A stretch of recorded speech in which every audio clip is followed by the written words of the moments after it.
फैज़गंज जे ॻोठ ग़ुलाम नबी शहर जा ॻोठाणा वॾे अरसे खां पंहिंजे माल जो इलाज चीकले सां कनि था। उन बाबति वधीक तफ़सील पेश आहिनि सदाकत मेमण जी हिन रिपोर्ट में। नाज़रीन, तव्हां मुंहिंजे बैकग्राउंड में ॾिसी सघो था त ॿार हिकिड़े चीकले ते रांदि खेॾी रहिया आहिनि। तव्हांजे ख़्याल में त हीअ सिर्फ़ु हिकु रांदि हूंदी, न, पर हीअ रांदि न आहे। हिन सां गॾु ई चौपाई माल जो इलाज बि थी रहियो आहे।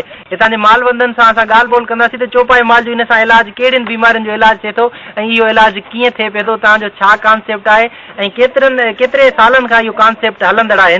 हिन वक़्तु असां सां हिकु ॻोठाणो बि मौजूदु आहे, असां हुन सां ॻाल्हि ॿोल कंदासीं।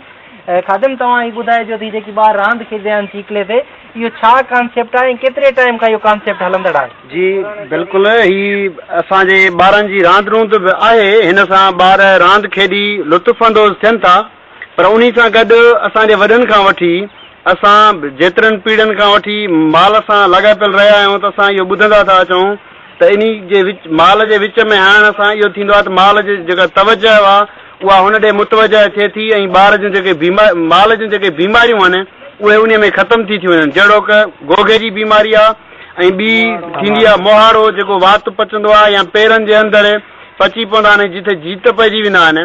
उन जो सबबु इहो आहे, इन लॻाइण जो ऐं मुसलसिल हलाइण जो सबबु इहो आहे त असां वटि इंतज़ामिया नाले का शइ न आहे जेका असांजे माल जे बीमारियुनि जो इलाज करे। पोइ असां पंहिंजा जेके टोटका आहिनि जेके सिंध जे रस्मनि ऐं रवाजनि में लागू आहिनि, जीअं पुराणे वक़्त खां वठी ही जेको आहे इहो हणंदा अचूं था ऐं माल खे ऐं पंहिंजे ॿारनि खे उन में माइल करे ज़िंदगी गुज़ारियूं था, ईअं ई हिकिड़ो ही बि असांजो टोटको आहे।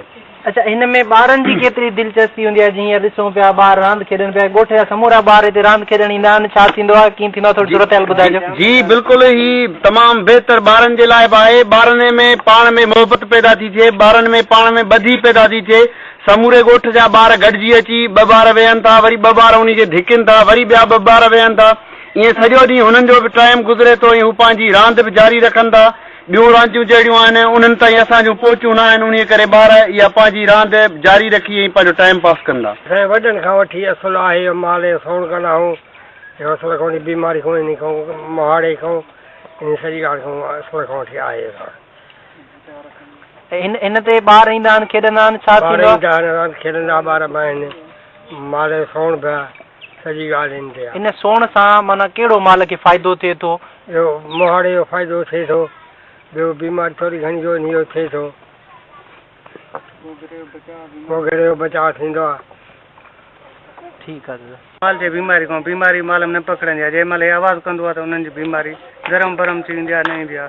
मोहाड़े जो बचाव थींदो आहे, बुखार टप थो जेको हूंदो अथनि ख़तमु थी वेंदो अथनि। केतिरे टाइम खां माना कॾहिं असां वॾनि खां ॾिसूं था, ॿुधंदा आहियूं, वॾनि खां हलाईंदा ईंदा आहियूं पिया। जेको हले थो पियो ॿुधे इहो जेको हले थो पियो। ठीकु आहे। असांजी इहा रांदि आहे, असां रांदि बि कंदा आहियूं। असांजे लखनि जा माल आहिनि, उन्हनि जो सोण बि आहे। असां सभई ॿार हिन ते रांदि खेॾंदा आहियूं। अच्छा, ॻोठ जा केतिरा ॿार ईंदा आहिनि? थकिजी न पवंदा हुआ रांदि खेॾो था? न, वारे सां ॿ चढ़ंदा आहिनि, माना लोॾींदा आहिनि। जीअं असांजे ॿार रांदि बि खेॾी रहिया आहिनि, इन जे हिसाब सां जेका असांजो लखे करोड़ रुपया माल बि ॿधो पियो आहे। इहो सिर्फ़ु ॿार रांदि नथा कनि, पर मक़सदु असांजे लखे सिंध राउंड